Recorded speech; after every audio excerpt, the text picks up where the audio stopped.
My parents didn't bring wine or dessert. They brought legal documents. Dad slid the folder across the table with a self-satisfied smirk. We've decided your brother will be managing your office business from now on. He'll take a 25% profit. It's only fair. My brother leaned back, already grinning like he owned the place. Mom sipped her drink, eyes darting to me, waiting for the explosion they thought would come. But I didn't explode. I smiled.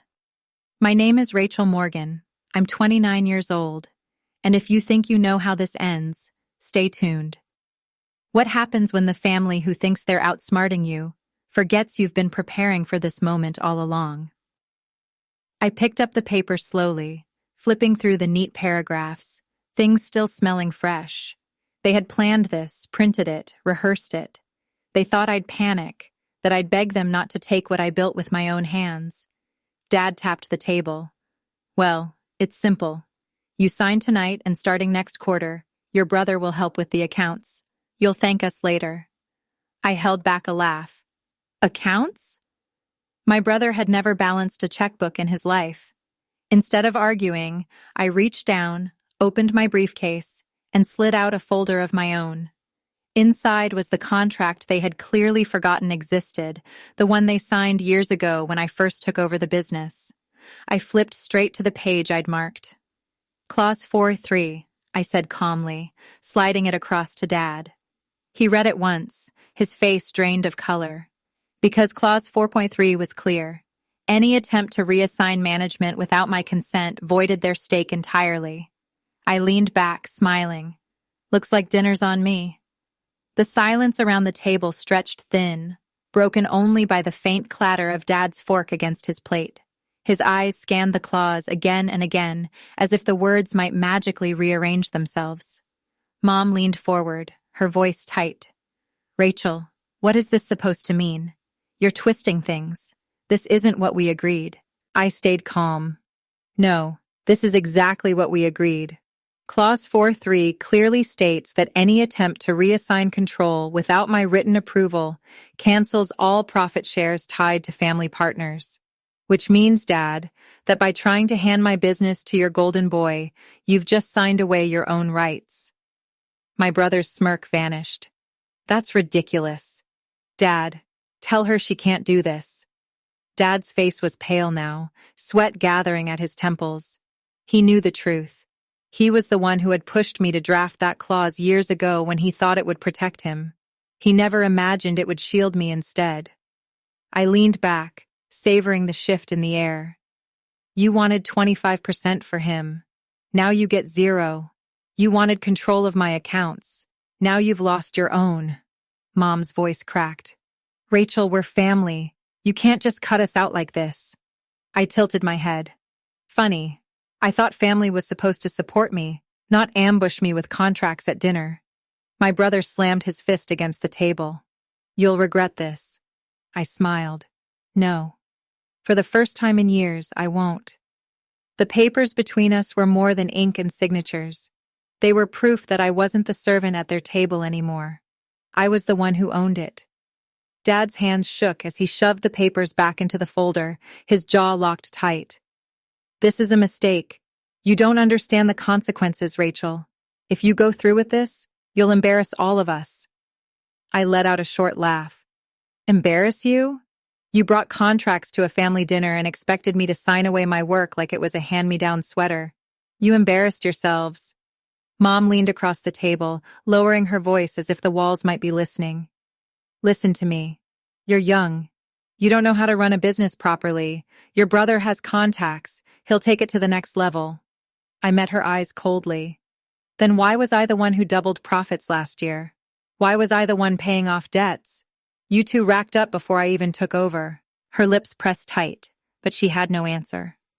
My brother leaned forward, his voice sharp. You're making a huge mistake. Do you know what people will say when they find out you cut your own family out? I smiled, slow and deliberate. They'll say, I finally stopped letting you use me. And then I stood, pulling my phone from my bag. With a single tap, I opened the email I had drafted weeks ago.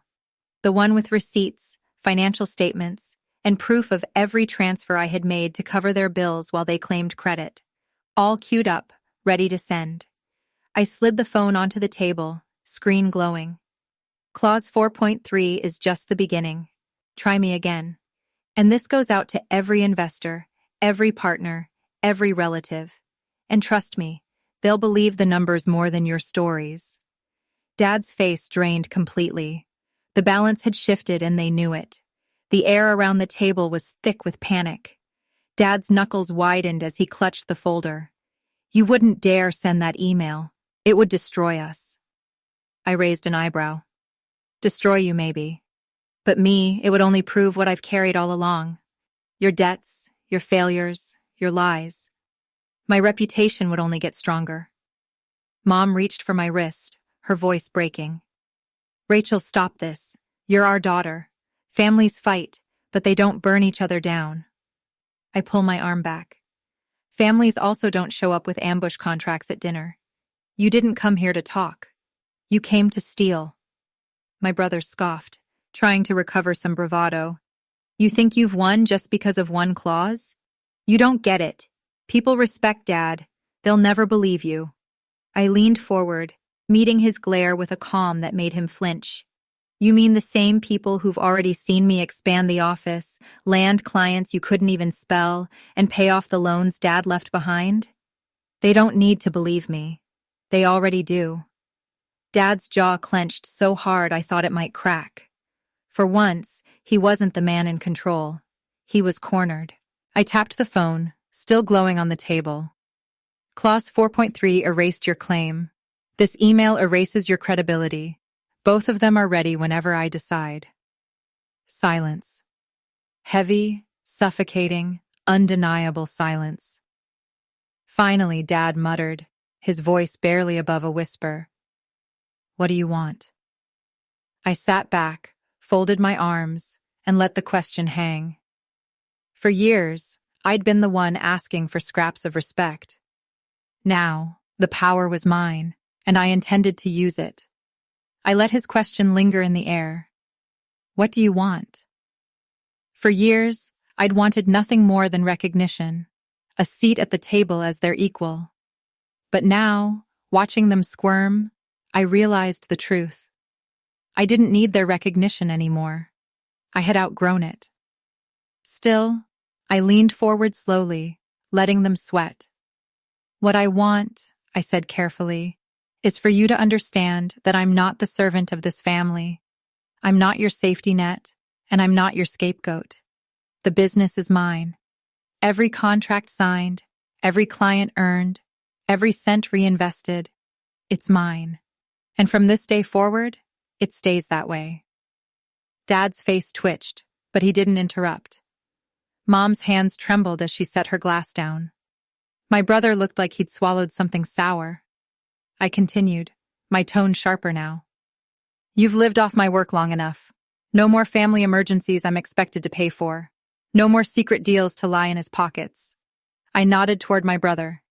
And no more treating me like a pawn in your power games. My brother muttered, You can't just cut us out. I smiled faintly. I already have. Their silence told me they knew I wasn't bluffing. They had walked into dinner believing I was weak, compliant, easy to manipulate. Instead, I'd placed them in checkmate without even raising my voice. I slid my briefcase shut and stood. Clause 4.3 protected me. Now I protect myself. If you want to rebuild trust, you start by earning it like everyone else. And with that, I left them at the table, staring at the contract they thought would control me, but had instead exposed them. For once, it wasn't me who left empty-handed. The fallout didn't take long. Within days, word began to ripple through the extended family. A cousin messaged me. Rachel, your dad looked furious at brunch. He tried to brag about the office again, but someone asked why your name is on all the contracts. He had no answer. I smiled at the screen. For years, Dad had puffed up his chest with my accomplishments. Now, the truth was leaking through every crack he tried to plaster over. Meanwhile, Mom tried damage control. She called one night, her voice soft, almost pleading. Rachel, don't do this. Don't let this break the family apart. Your father's pride was misguided, but he only wanted what's best. I held the phone to my ear, letting her words float in the silence. Then I answered simply, if he wanted what was best, he wouldn't have ambushed me with contracts. He would have trusted me. She sighed. You've changed. No, I corrected. I've grown. The very next morning, an email arrived from one of our biggest investors. Subject line, meeting request. Congratulations. Inside was a simple message. Heard about the transition. Glad the business is fully in your hands. Let's talk future growth. That was the moment I knew the shift was permanent. I wasn't just surviving their betrayal. I was thriving because of it. When I walked into the office that week, the staff greeted me differently. Firmer handshakes, warmer smiles. No longer the daughter propped up by her father, but the leader who held the keys herself. And back at home, the same dining table where they once plotted my downfall was now their prison of silence. Because the more they tried to claw back control, the more the world saw what they really were. By February, their silence had turned into desperation. Dad showed up at my office without an appointment. His suit wrinkled, his face pale. He barged past the receptionist like he still had authority here. Rachel, we need to talk privately. I didn't flinch. Whatever you have to say, you can say in front of my staff. His jaw tightened. You've made me look weak. Everyone's talking. Your uncle, your cousins, even investors. They think I've lost control of my own daughter. I lean back in my chair, folding my hands. You didn't lose control of your daughter. You never had it. You had fear. You had intimidation. That's gone now. His voice cracked as he slammed a folder onto my desk. Do you want to destroy this family? Is that what you want? I opened the folder. Empty threats, outdated contracts, nothing with legal teeth, desperation in paper form. I slid it back to him. This family destroyed itself the moment it tried to cut me out of what I built. Behind him, my staff stood straighter, watching the man who once barked orders reduced to pleading. Dad's face crumpled. Rachel, please don't do this. We need you. I rose from my chair, my tone steady. You don't need me. You need what I built. And that's the difference. His silence was answer enough. He turned, shoulders sagging, and left without another word. The moment the door clicked shut, my team erupted into quiet applause, not out of mockery, but respect. For the first time, the empire wasn't his, it was mine. Spring arrived, and with it came the final clarity. The dining table where they once ambushed me with contracts was now gathering dust. No more signatures, no more games, only silence. The investors who once shook my father's hand now called me directly. My brother's future manager fantasy evaporated overnight, leaving him scrambling to explain why the business thrived without him. At Easter, relatives gathered, but this time the spotlight had shifted. Grandma pulled me aside, squeezing my hand. Rachel, you saved what they nearly ruined. Don't ever let them take that from you. I nodded, feeling the truth settle deep. For years I had fought for a seat at their table, begging for recognition. But the real power wasn't in being invited. It was in building my own. That week, I hosted my first investor dinner at a sleek downtown restaurant. Contracts signed under my name, strategies pitched by my voice, respect given without hesitation. The same relatives who once whispered about my father now whispered about me. But this time, it was admiration, not pity. Back home, Dad. Tried one final olive branch, a short text, clause 4-3. You outsmarted me. Maybe you were always meant to lead. I read it once, then set my phone down. No reply, because I didn't need his validation anymore. The sweetest revenge wasn't in humiliating them. It wasn't even in the silence that followed.